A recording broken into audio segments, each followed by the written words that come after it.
هوا روز به روز سرد می شود. دل آدم دست بالا میشه که یک پاچه شیردار نوش جان کنه. بیاین که با هم تیارش کنیم.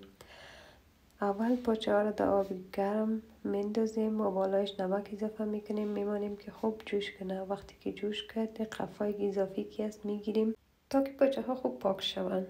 در دیگه که بخواد 50 میلی لیتر روغن اضافه میکنیم و 3 دانه پیاز کلان میده میکنیم اضافه میکنیم و همچنان سیر به اندازه زیاد و پاچه هایی که قبلا جوش دادیم علاوه میکنیم. ادویجات هم مرچ سیاه، نمک، زردچوبه، زیره و همچنان پودر پاپریکا و پودر تخم گشنیز اضافه کردم و اینا رو با هم میکس کردم و تقریبا 1.5 لیتر آب جوش بالایش اضافه کردم که به مدت 1.5 ساعت گذاشتم که بخار بگیره و درجه متوسط که خوب صحیح پخته شود. بعد از پختن ببینین که چی یک رنگ به خود گرفته و چقدر شیره دار آمده.